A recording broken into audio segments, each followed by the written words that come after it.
del Periodista. El Club de Periodistas de México, con su brazo asistencial, la Fundación Antonio Sáenz de Miera y Feital, presenta Voces del Periodista.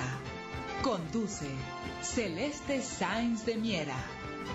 Comenzamos.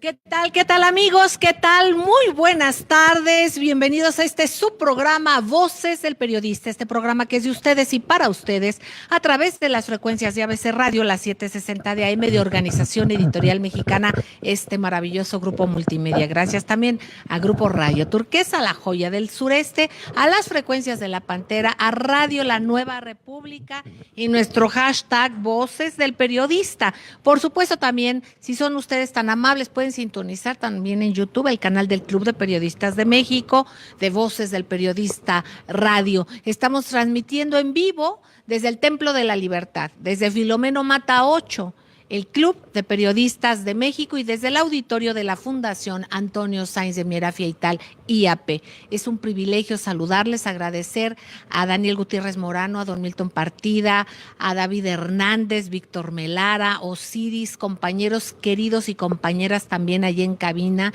allá en esta torre de la información maravillosa. Y también aquí agradecerle como siempre a Jonathan Álvarez. Gracias, Jonathan, siempre tan solidario.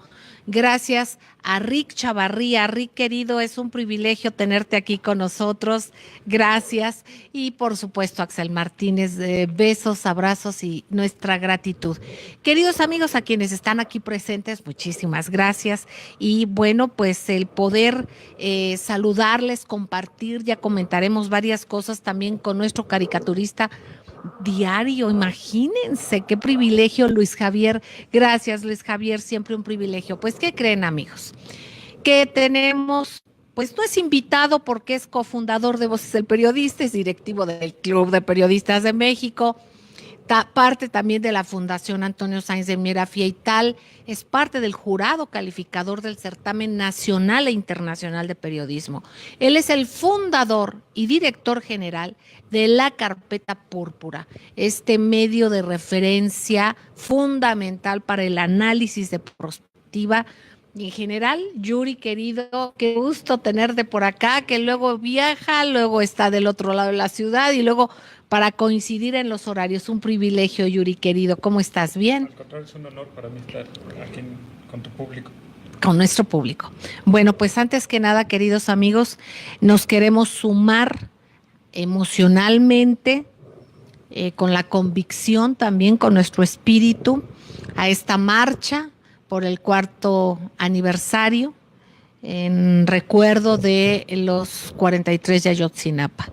Y por supuesto por todo lo que signifique la palabra desaparición forzada o todos aquellos que no estén con sus familias por cualquier razón, una reflexión de dolor, de indignación, de exigencia, y pues todo en lo que se ha traducido, tanto dolor en tantos casos, pero ahora en esta conmemoración del 4º aniversario tan doloroso, pues bueno, no nos queda más que saber y reconocer que todo este dolor que han sufrido estas familias, estos padres, el recuerdo de estos muchachos maravillosos, bueno, de alguna manera buscarle una justificación, y la justificación es que no ha decaído la indignación y la exigencia de justicia, ¿no? Y de que esto se esclarezca. Yuri, querido. Sí, exacto. Quizás habría que decir que la desaparición de los 43 estudiantes de la normal rural de Ayotzinapa marcó este sexenio que está llegando a su fin. ¿Y por qué lo marca? Por la frivolidad con la que respondió el presidente de la República, Enrique Peña Nieto, y su asesor, que luego fue secretario de Educación, que le decía que era un asunto local, cuando la vida humana No es local. no puede ser un asunto local. Es universal. Es universal. Exacto. Entonces, creo que el tratar de ver con qué ingeniería se salían de ese asunto, creo que lo marcó. Creo que es responsabilidad del presidente de la República la vida de todos los mexicanos, independientemente de que sea un campesino o un hijo de campesinos o un estudiante de una normal rural. Y hay que decir que también lo que marcó al sexenio de Felipe Calderón no fue la guerra contra las drogas.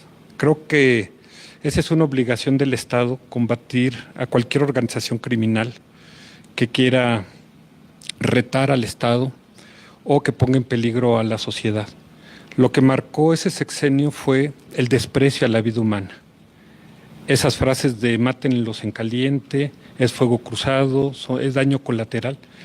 La vida humana es sagrada, así sea de un delincuente. La obligación del Estado es apartarlo de la sociedad, pero no puede actuar con la vida humana con tanta frivolidad como lo hizo Felipe Calderón siendo presidente, y tampoco con el cinismo como Enrique Peña Nieto actuó en un principio, luego lo trató de corregir, y bueno, hay que agradecerlo, pero eso marcó su sexenio junto con la Casa Blanca. Y ahora estamos viendo 4 años después que la sociedad responde con este hartazgo ante este gobierno caracterizado por la corrupción, la frivolidad, el cinismo.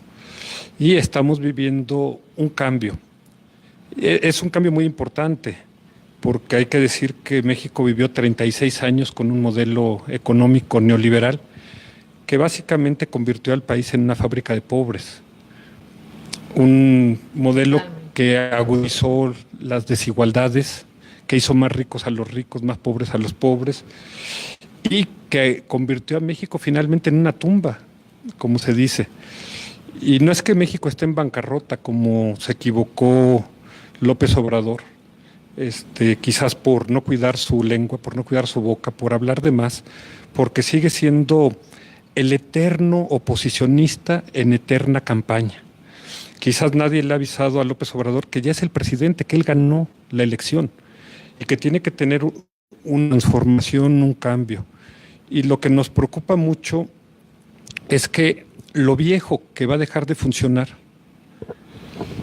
y lo nuevo que todavía no empieza, en este giro de 180 grados que tiene el país, nos lleva a un colapso sistémico. Por un lado, vemos muy bien que la sociedad haya mandado al basurero de la historia a los tecnócratas neoliberales y a gente frívola y cínica y corrupta como Peña, y haya sacado del poder al PRI, que se olvidaron de la justicia social y se olvidaron del nacionalismo revolucionario. Sin embargo, cuando vemos que López Obrador abre demasiados frentes, así perdió su guerra a Napoleón y Hitler, que sabían mucho más de estrategia que López Obrador. Entonces, ¿qué necesidad? Simplemente con que el nuevo gobierno actúe con honestidad, con sentido social, ya sería suficiente. ¿Para qué querer mandar a las dependencias a provincia cuando no hay dinero? Y es un proceso que tarda años. O sea, ¿por qué tantos caprichos y tantas ocurrencias como que el horno no está para bollos? México está viviendo una situación muy delicada, muy tensa, donde la economía ha estado en un crecimiento mediocre durante 36 años, creciendo al 2.1%, donde la deuda ha crecido a niveles históricos. O sea, donde tenemos un país lleno de violencia, lleno de inseguridad, lleno de narcotráfico. Entonces, simplemente con que el gobierno actúe con honestidad ya sería suficiente para tener un cambio radical. Cuando una gente llega a una casa nueva, pues tiene que conocerla y ver los cuartos y ver cómo están las instalaciones. Pero cuando uno llega a una casa vieja, llena de goteras, llena de mucha gente, con mañas, con cosas, pues primero habría que conocer la casa antes de tratar de hacer tantos cambios. Entonces, esa es una de las preocupaciones que tenemos. Yo creo, bueno, es muy interesante. Yo creo que todo lo que nos lleve a reflexión es importante. Yo creo que la casa la conoce, porque tiene 18 años recorriendo la pie. A lo mejor la conoce mejor que lo que la conocen quienes han gobernado. Entonces, en ese sentido, difiero contigo, aunque entiendo que hay cuestiones que se entienden desde dentro del poder. Pero cuando el poder está contaminado, pues a lo mejor qué bueno que no lo conozcan de tanto desde adentro. Por otra parte, en la cuestión de la bancarrota, que nosotros aquí también lo hemos dicho, es porque está en bancarrota el país. Y yo creo que sí hay una guerra mediática tremenda y hay una resistencia que no es tan tremenda, porque no es lo mismo estar en el poder que estar en una parte del poder. Pero sin embargo hay quienes no se han dado cuenta que ya hay un cambio. Tú ves a columnistas, analistas, a mucha gente que también no se han dado cuenta que hubo un cambio y siguen manejando las cosas de cierta manera. Entonces yo creo que el que se subraye que el país está en bancarrota es precisamente por las expectativas que la gente tiene, que se sepa que está en bancarrota. Y yo creo que es una bancarrota no solamente económica, es una bancarrota, aunque el tecnicismo es y básicamente en el sentido económico, pero tenemos que subrayar que hay una bancarrota moral, una bancarrota de seguridad que tiene que ver todo y va junto con pegado, y que estamos en una bancarrota sistémica.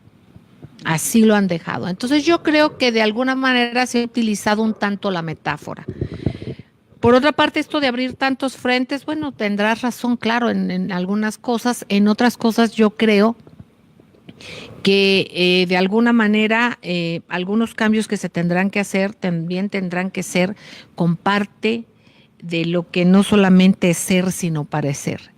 El hecho de que también te das cuenta que en la Ciudad de México se sigue construyendo, que hay mafias inmobiliarias, que se está hundiendo la ciudad, que eso no importa, a nadie le importa lo que esté pasando, que está habiendo cuestiones ya de un daño tremendo, grave en la ciudad. Bueno, también es el momento también de pensar, a lo mejor es muy valiente hacerlo, en pensar que no seamos tan centralistas. También se me hace que es una estrategia interesante, pero vamos a un corte y regresamos, queridos amigos. Regresamos con el maestro Yuri Servolov. No tardamos, gracias. Ahorita ya está Luis Javier con su... Seguimos transmitiendo. Ay, estamos transmitiendo en YouTube, por si alguien nos está viendo en YouTube. Qué bárbaro. ¿Tú crees? Luego hace 4 al día estamos en el programa. A ver, ¿qué dice el señor? Ya son 4 años, ya aún no nos dan una respuesta convincente. ¿Qué pasa? La tortuga, la PGR, peor que tortuga, y también está sensacional. Pero cómo han echado mentiras, ¿no? Cómo se disfrazan. Mire, ya tenemos 43 pistas y nos siguen presionando, pues nos interrumpen el trabajo. Calma, por favor. Híjole, está muy bien. Buenísimo. Miren, y miren la telaraña. Miren la telaraña aquí abajo. Aquí abajo ¿ya viste? Excelente. Sí, muy buena, hombre. Muy buena. Qué bueno, Luis. Ahorita regresamos contigo. Creo que le hiciste así el cascabel al gato. Ah. Muy amable, gracias. Ahí quédate, ¿no, Luiquitos?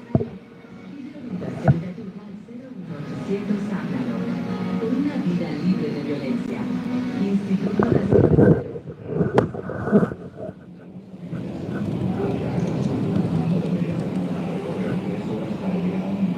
A ver, aquí estoy. Ya, para irnos. Preguntaba Yuri por el maestro. Ay, sí. Lo que pasa es que cállate que no es que viene cada semana, viene todos los miércoles. Sí. Pero el maestro José Alfonso Suárez del Real de Aguilera amaneció un poquito delicadillo de salud. Yo creo que luego le dan bronquitis o cosas así. Entonces estaba medio ronco o ronco y medio. Entonces mejor que se cuide. Entonces por eso no está por acá. Pero manda saludos siempre. Oigan, ¿y qué creen? A los que están aquí, mañana viene Daniel Stulin. Iba a llegar el viernes e irse el sábado, pero por una cuestión de cosas que tienen ellos de sus dinámicas, va a venir mañana y se va el viernes en la supernoche, después del evento de aquí. Entonces, va a estar acá, o sea, aquí no afecta, pero mañana lo vamos a tener aquí sentado.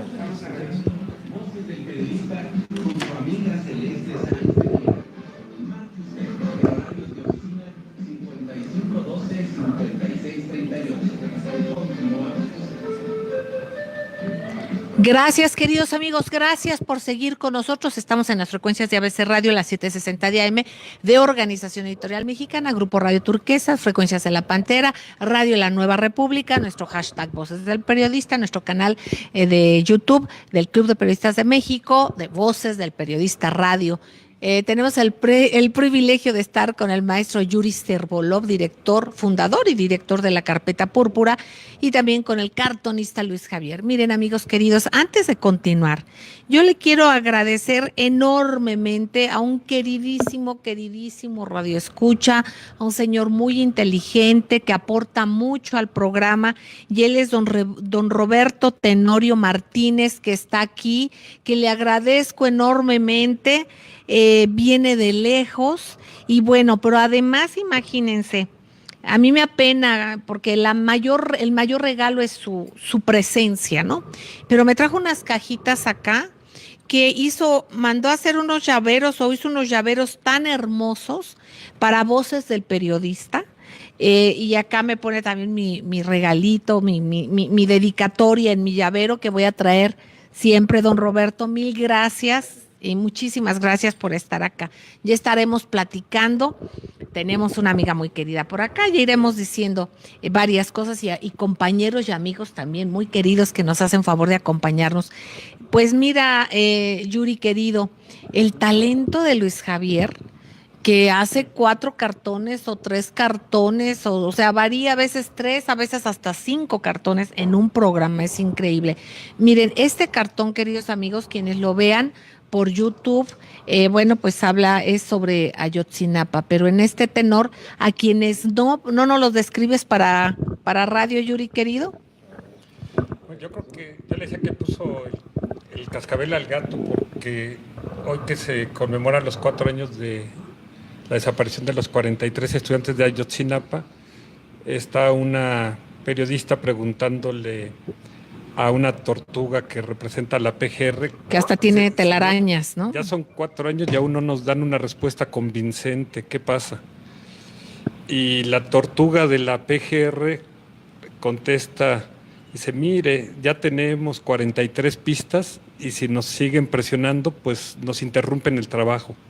Calma, por favor.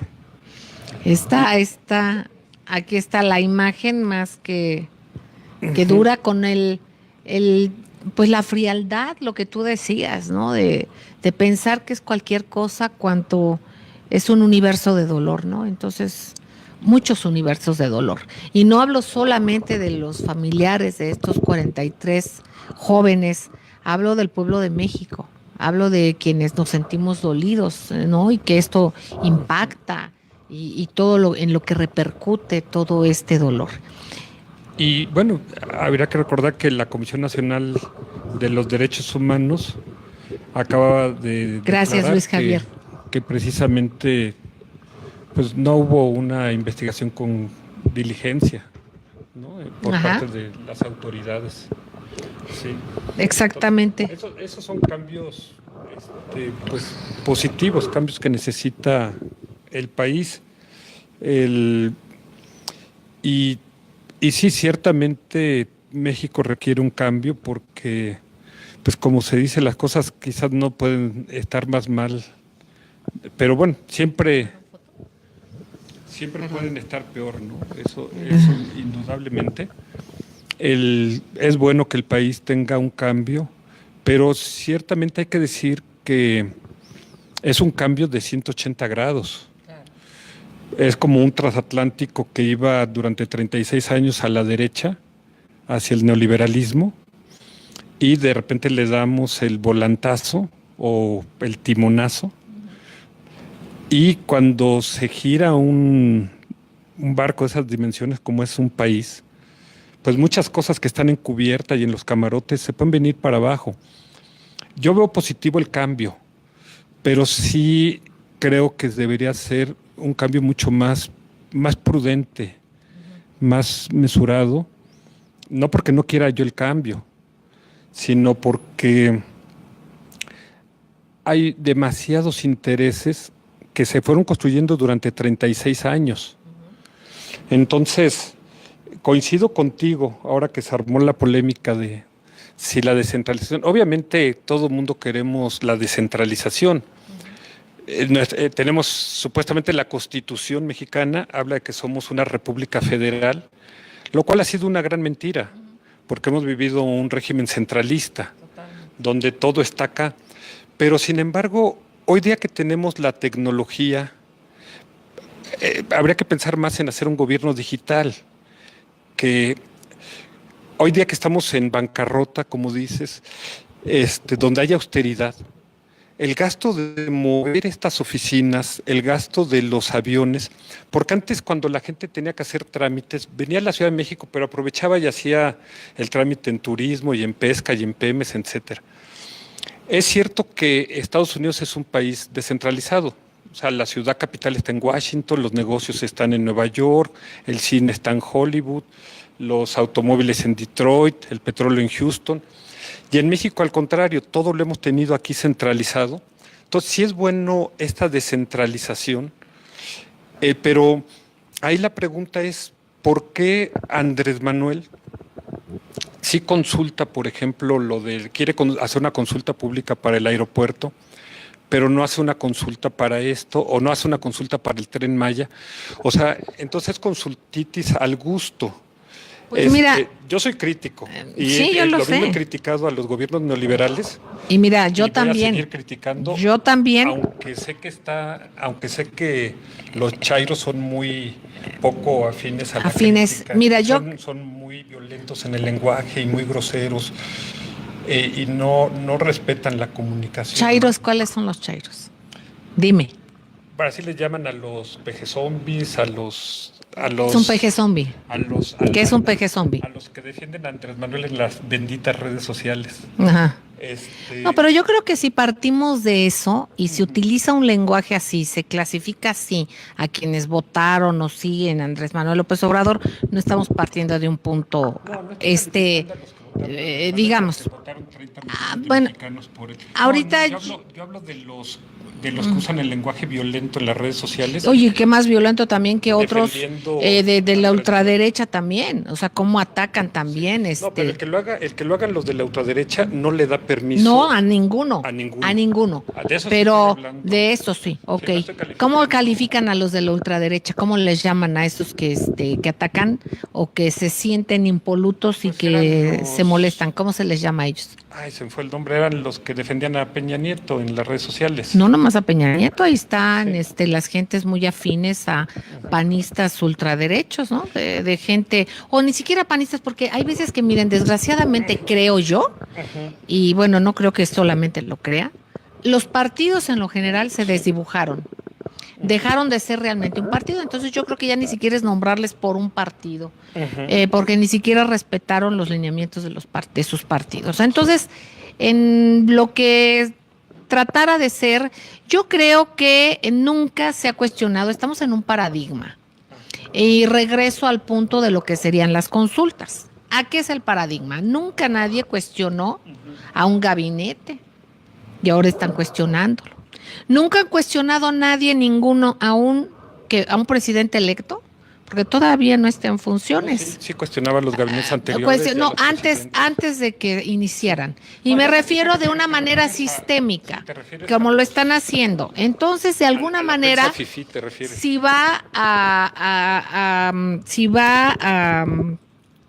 a cuestionarse algo que se ha tratado de frivolizar, como consultar, por ejemplo, que dicen lo del aeropuerto, si no. Aquí no es esto solamente. Yo creo que hay cuestiones y razones ecológicas, geológicas, que son más que certeras en lo que se debe de hacer.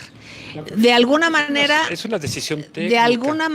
De alguna manera, por ejemplo, en que si se va a consultar, no es que se consulte todo. Y habrá quien pueda decir como tú, pero finalmente quien va a gobernar es quien va a gobernar. Entonces yo creo que no es abusar o sentir que ahora, porque esto sí se me hace, y te lo digo francamente, que es como una estrategia que se tienen los que son no me gusta calificar, a mí no me gusta calificar, simplemente hay prensa. Los corazoncitos. No, yo te voy a decir una cuestión. No caería yo en eso. Andrés Manuel es el primero que califica. Bueno, que él califique. Algo te voy a decir. Que yo no sé. Celeste, una Es lección que estamos cayendo en lo mismo. Te voy a decir, y no hay que caer en lo mismo. Cuando yo entré a trabajar. No hay que caer en lo mismo. Cuando yo entré a trabajar a la revista Tiempo de Martín Luis Guzmán, Ajá. la primera lección que me dieron es: no puedes calificar. Ujú. ¿Sí? Entonces, creo que esa lección no se la han dado a Andrés Manuel. No, mira, es porque que Andrés Manuel califica te mucho. puedo decir y eso una es un cuestión, riesgo. te puedo decir una cuestión. Es un Y riesgo. tú que eres analista, yo creo que no es cuestión de calificar, pero sí es cuestión de que uno dé su opinión. Y yo no estoy hablando porque yo no soy Andrés Manuel, yo no soy política, ni me interesa la política. ¿Por qué? Por muchas cosas como se manejan, que yo soy una persona muy directa y sé que yo no funcionaría. Y me han ofrecido cosas, y no las he aceptado porque creo que yo no funcionaría en ese esquema. Pero de alguna manera te comento que yo creo que es importante que cada quien demos nuestra opinión. Una cosa es dar la nota, ahí sí no cabe en la opinión, En dar la nota es un hecho, es decir, las cosas como son. Ahora, independientemente de que tú estás viendo que se cae un edificio y no dices aguas que te van a caer los tabiques encima, pues esa es otra cosa. Y aquí hay cuestiones que son lo que es la opinión. Entonces aquí no puedo yo meter en un costal a la prensa denominada de tal manera o de tal manera. Yo lo que sí diría es simplemente ver las historias. Hay que ver y analizar la consecuencia de lo que cada quien escribe, qué tan cierto es, qué tan consecuente se es con lo que se dice y con lo que se hace, qué tan consecuente se es y por qué de un análisis cuando realmente es libre, porque de lo que estamos hablando no es de calificativos, estamos hablando de que hay quien ve el periodismo como una vocación social y hay quien ve el periodismo como la medicina, como la abogacía y como tantas otras funciones en que podemos desempeñarnos las personas y las ven más como negocio que como una vocación social. Y me refiero no solamente a los periodistas, reitero, en todas las demás carreras que haya, las formas de desempeñarnos que tengamos. Vamos a un corte, ya Jonathan me hace así, ahí voy, ya vamos, ya es tiempo. Vamos a un corte y regresamos con el maestro Yuri Servolov, no tardamos, gracias. ¿Qué creen? Ya llegó nuestra pastura. Perdón, es un agua verde, No piensen que ya ahora como ya se liberó, ya se puede, no. Es alfalfa. Queridos amigos de YouTube, para quienes nos estén viendo, es alfalfa. Entonces, quien quiera agüita, que estén aquí, pueden tomar, ahorita piden tantita alfalfa, ay sí, no.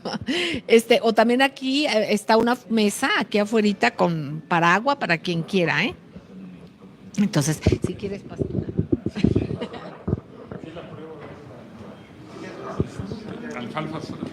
No, es alfalfa con piña, con pingüica, con tantito nopal, con creo que apio, es muy saludable.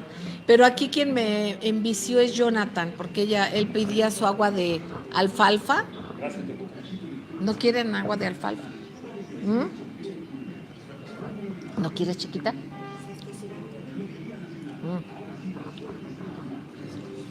Ay, con esto relincha uno. ¿Verdad? Está muy rica, está muy buena. Está muy fresca. Sí.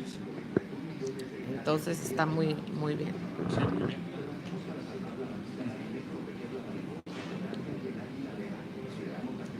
Santiago querido, ¿cómo te apellidas que ahorita se me fue? Ay, perdóname,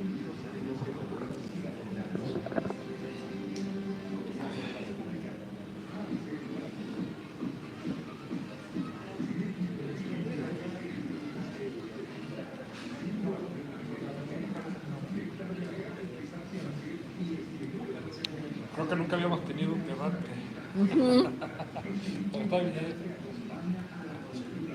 Porque, Es que, ¿sabes una cosa? les decían a los de pecho. Pero no nomás en Tepeya, los peores son los del Lozano, lo insano.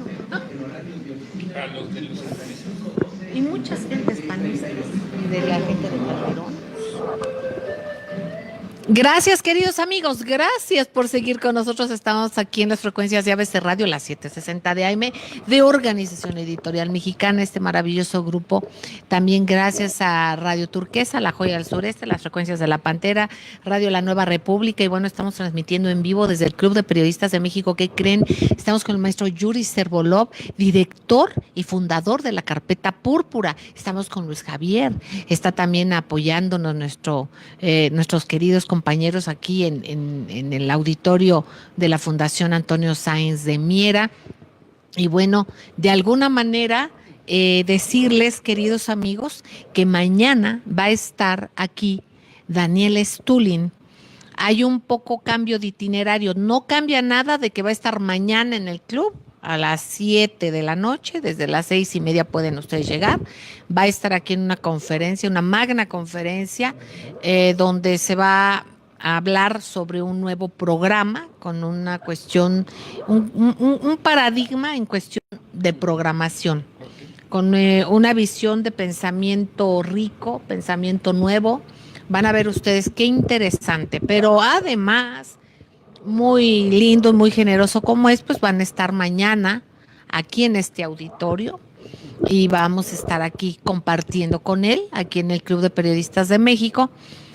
Quienes van o deseen acudir al Club de Periodistas de México mañana a cualquiera de estos eventos, les pedimos por favor que se comuniquen al 55 12 86 61, al 55 12 86 69, y tienen que confirmar, dar su nombre y, si son tan amables, mañana que vengan, traer una identificación para poder ver la parte del acceso, que se les dé el acceso de acuerdo a su solicitud.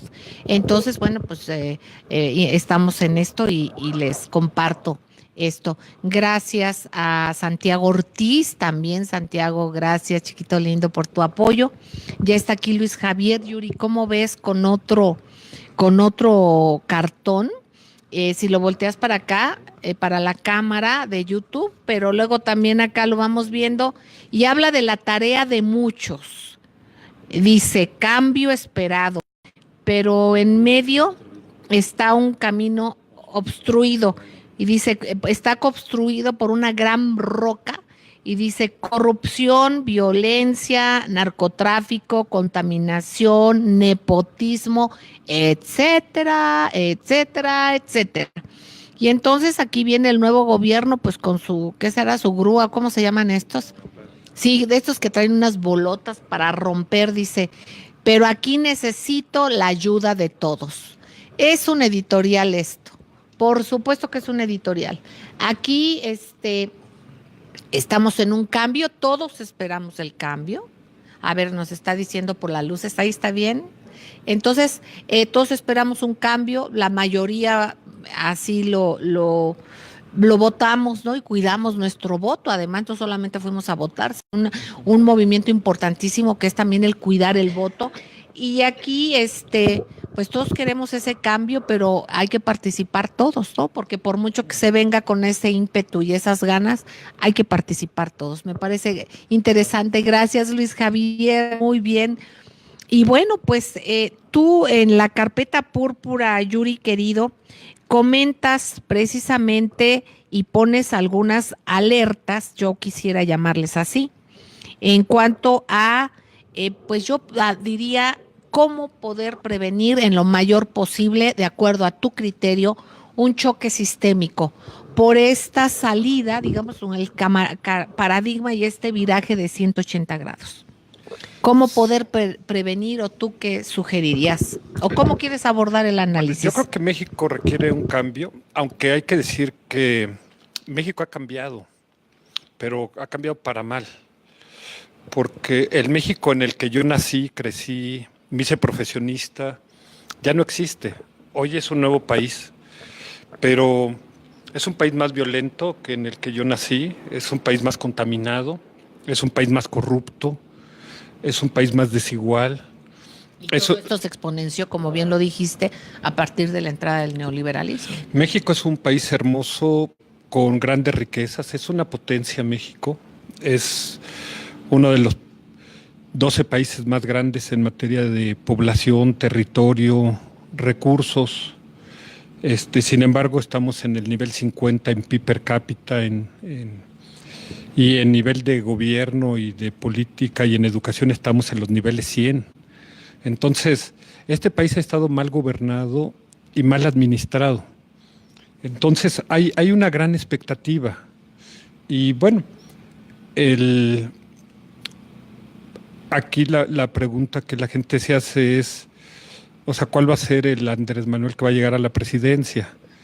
¿Un estadista? ¿Alguien que quiere ser uno de los mejores presidentes en la historia de México y que se trata de emular con un Benito Juárez o un Francisco I. Madero o un Lázaro Cárdenas? ¿O va a ser el que tomaba pozos petroleros y el que paró Reforma? Es la duda que es legítima plantearla. Muchos dicen, Andrés Manuel ya fue jefe de gobierno de la Ciudad de México y a mi juicio hizo un buen papel. O sea, fue un buen gobernante, aunque tiene críticas. Perdón que te interrumpa, pero en algún programa comentamos lo de Reforma y coincidimos, porque así lo dijeron, y además, antes de decirlo abiertamente, fue una estrategia de que no se desbordara la violencia en ese momento. Claro que fue muy molesto lo de Reforma, pero fue una forma de no reaccionar violento. Entonces, para mí, eso lo platicamos en algunos programas. Entonces, no es preguntarse cuál sería, es cuál llegó, cuál resistió 18 años, ¿no? ¿Y a cuál le robaron literalmente las elecciones? O sea, hay que ver no cuál, también el cómo, ¿no? Ahora viene Andrés Manuel con un equipo, un gabinete, que es gente que si uno revisa sus currículums, es gente que tiene muchas credenciales académicas, mucha conocimiento sobre los temas. Pero también por el otro lado es gente que no ha estado en la administración pública. Oye, quizás eso pueda ser bueno. Bueno o malo, porque fíjense, nos llegaron tantos licenciados de Harvard, tantos doctores de tal escuela, de Yale y de todo. ¿Y qué pasó? ¿A dónde nos llevaron? Yo creo que aquí lo que hace falta, mire, el otro día entrevisté a Nestora Salgado. Les doy mi palabra de honor que yo platiqué con ella. Es una entrevista que grabamos. Estaba yo platicando con ella en la oficina y nunca pensamos en la senadora Nestora Salgado. La escucho hablar como madre, como mujer y me conmovió. ¿Aceptas una entrevista? Le hicimos una entrevista. Te das cuenta que es gente de a pie, que ha sufrido las cosas. En los temas en los que va a trabajar los ha sufrido, los ha sentido, los ha vivido. Entonces a mí me dijo algo que me encantó. En la Cámara no van a estar los perfumados, digo, sí estarán, ¿verdad? Quien quiera, pero también va a estar gente de a pie. O sea, va a oler a sudor. Me refiero a sudor del trabajo, de lo vivido. Entonces, yo no estaría muy preocupada, porque fíjate que personajes con tantas credenciales que además los ponían como especialistas, ¿no? Los cambiaban de Hacienda a otras secretarías como si fuera así de fácil, como si fueran todólogos y expertos. Los resultados los tenemos. Entonces, en esa parte también yo me preguntaría, y te pregunto a ti, ¿qué tanto es saludable estarnos cuestionando tantas cosas cuando no hemos cuestionado otras cosas, por ejemplo, como esto de simplemente qué nivel han tenido quienes han estado al frente de administraciones que están dejando al país en la situación como tú mismo lo has dicho? Sí, yo creo que el cambio es positivo y creo que desde la Grecia clásica se decía que la política es asunto de todos, lo decía Aristóteles. Claro, por eso hay que involucrarnos todos. Y que claro. Y decía que Decía que el ser humano es un animal político, un politicón, y que cuando la política se deja solamente en manos de los políticos, la política se corrompe. Y decía el doctor Manuel Velasco Suárez que el ser humano no puede vivir fuera de la política, porque la política es como la atmósfera, como el aire que todos respiramos. Entonces vivimos en una sociedad política. Entonces la política es un asunto de todos, que en este país se la apropiaron unos cuantos.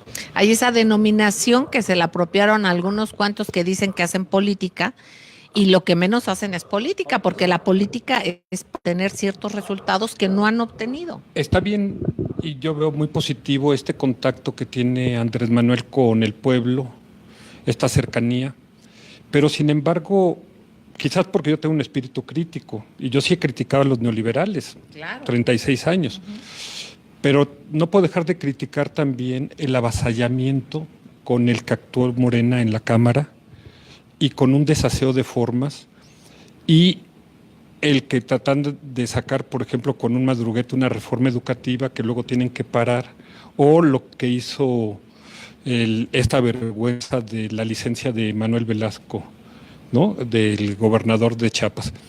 O sea, tenemos que señalar lo que está mal. Vemos lo que está bien, o sea, a mí me parece positivo el cambio, pero sí veo riesgos en el horizonte.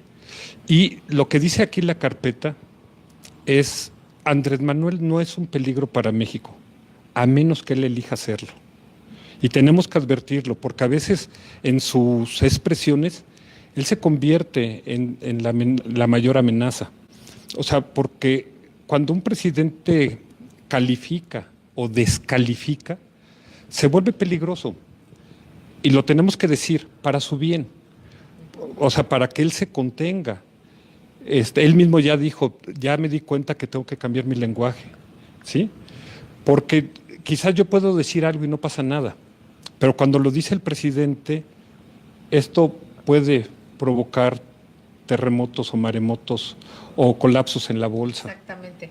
Vamos a un corte, regresamos y veamos qué tan exigentes estamos siendo con el nuevo gobierno, aún desde antes que inicie. ¿Qué tanto debemos ejercitar esta crítica? ¿Qué tanto debe de ser de manera constructiva? ¿Qué tanto debemos de entender y de asumir nuestra responsabilidad de tantos años que no la ejercimos? Porque como dijiste en tu frase, ¿cómo dijiste ahorita? Que no sabe ser político, ¿cómo dijo? ¿Es un político? No, sí, pero que no asuma las cosas como efectivamente no las han asumido hasta ahorita. Porque si las hubiesen asumido, no estaríamos hablando de lo que estamos hablando. Vamos a un corte y enseguida regresamos. Gracias. ¿Qué? ¿Ya? ¿Uy? ¿En qué corte vamos? ¡Uy, qué rápido!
Siempre escriben y cosas así y critican, ¿no? Son los mismos.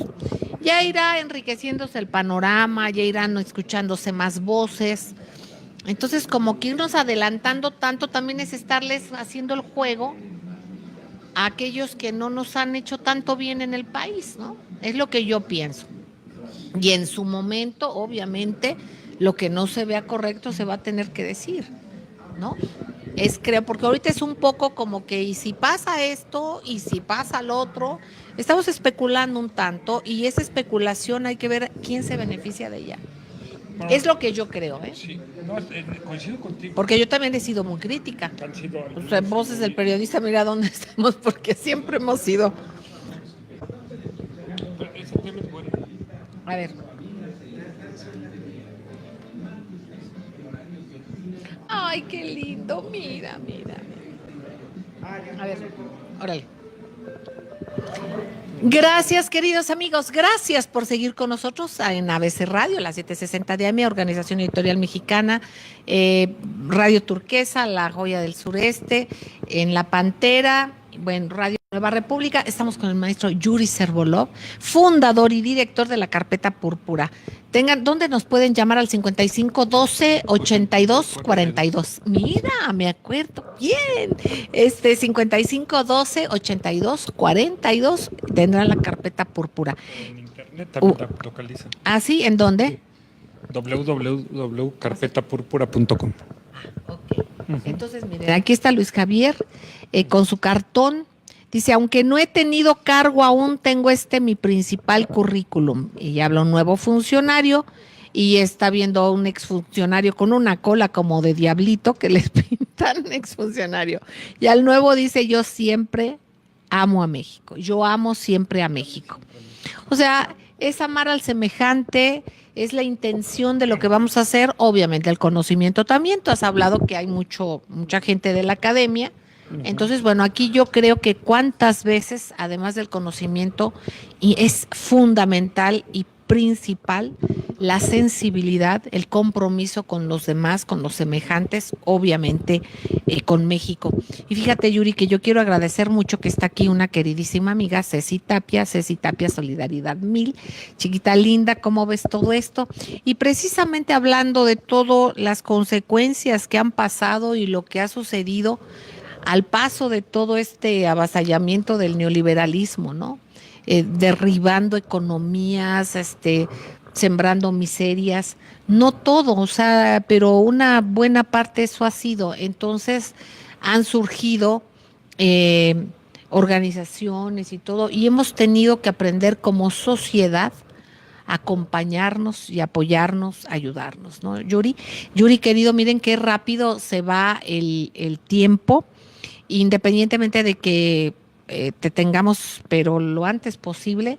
Pero ahorita, ¿qué nos puedes decir sobre la reflexión de todo esto? ¿Qué más nos quieres decir tú? Yo creo que es importante la crítica porque cuando no hay crítica, entonces se da el fenómeno del rey desnudo o del solitario de palacio. Pero todavía no hay rey. Fíjense nada más, es mi opinión, perdón. Pero perdón que insista, pero porque si no se me hace que un poco estamos haciendo como la tarea de otras gentes, que digo, ya hay demasiado, ¿no? Te voy a decir que no hay rey si pensamos que es asumir el poder. Ahora, ¿de qué manera se ha asumido el poder? A lo mejor un poder moral, que yo creo que ese es el más importante. Y entonces, pero el poder formal, ¿no? El poder formal lo sigue teniendo Peña Nieto. Claro. Pero el poder real lo ha tenido López Obrador, porque tiene 30 millones de votos atrás. Ya él ha empezado a actuar. Ahora, pero de alguna manera, pero las decisiones que tomen no tendrán, o las que ha tomado, el impacto inmediato y para el tiempo presente del que estamos viviendo y del que estamos hablando, no es un poder formal. Entonces está hablando y obviamente ya está teniendo una repercusión porque se prevé para un futuro. Pero finalmente yo creo que hay cosas que hay que terminar de saldar, que revisar y que analizar, porque todavía no termina un gobierno del licenciado Enrique Peña Nieto. Desde que ganó, él empezó a tomar ciertas decisiones y cuando toman posesión los nuevos diputados y Morena, que tiene mayoría en la Cámara, empiezan a hacer ya cambios legales Ajá. que ya vienen de la nueva era. Pero yo creo que uno es el reloj de la República y otro el reloj de los políticos. Exacto. Entonces, México obviamente ya ha sentido parte de este cambio, pero ciertamente será dentro de 67 días que se vea más. Quizás un poco primero el 15 de noviembre, cuando se conozcan los criterios de política económica para el próximo año, que ya han estado siendo discutidos entre el equipo de saliente y el equipo entrante.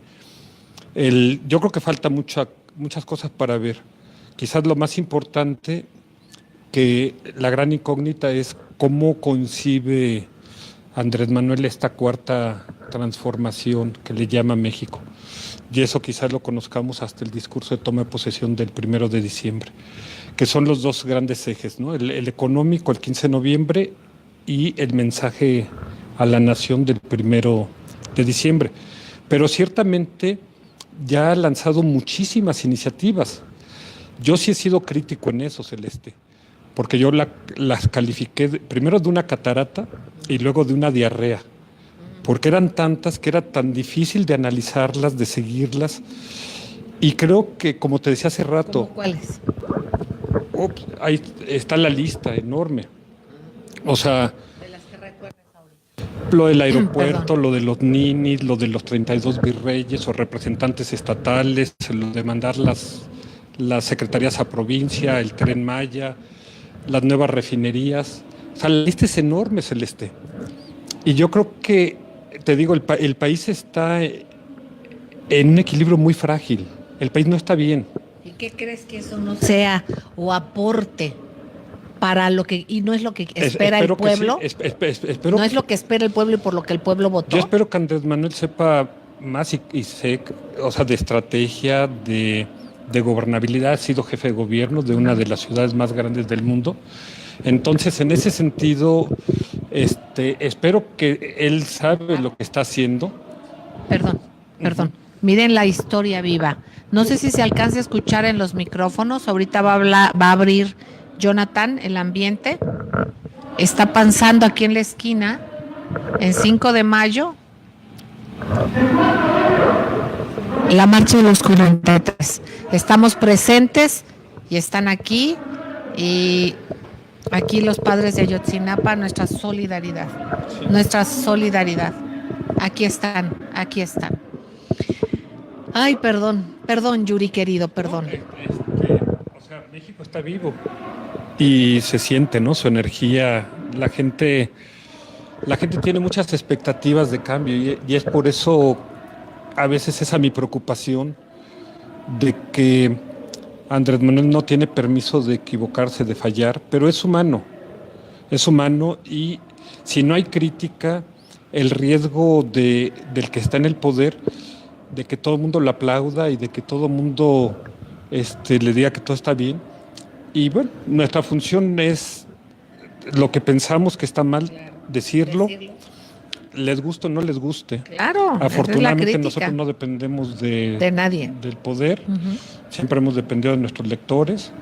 Entonces, sea Andrés Manuel o sea Peña, lo vamos a seguir criticando, ¿no? Es nuestra obligación, claro. Es nuestro compromiso moral. Vemos las cosas también positivas. Yo creo que es muy positivo este cambio. Creo que es muy positivo que por primera vez haya un triunfo de un presidente que no está cuestionada su legitimidad.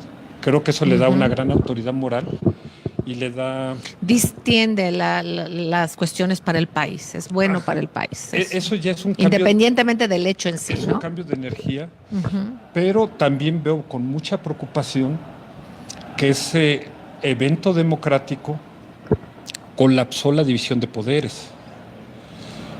En un país donde no hemos tenido división de poderes, hemos tenido colusión de poderes. Pero ahora se le dio a Andrés Manuel un cheque en blanco muy, muy grande. Como antes lo habían tomado los otros. O sea, no es nada nuevo. Nada más que aquí fue legítimo, y pues en las otras ocasiones no. ¿No? Exacto, esa es una diferencia. Pero importante. pero es un poder absoluto y el poder absoluto corrompe, por eso necesitamos contrapesos. Y si en la Cámara no los tiene, tenemos que convertirnos en la prensa, en los medios, y ser ese contrapeso y decirle, oye, Andrés Manuel, creo que te estás equivocando en esto vas bien. En lo que se equivoque. En lo que se Claro, equivoque. no en una sistemática tachar a priori, ¿no? Sí, y nosotros, nuestra actitud no ha sido de tachar, así como reconocemos las cosas buenas de los priistas igual, aunque siempre les hemos encontrado más errores que aciertos, y de Peña igual les hemos encontrado, así como cuestionamos sus reformas estructurales, igual debemos de criticar cualquier iniciativa que no tenga el sustento.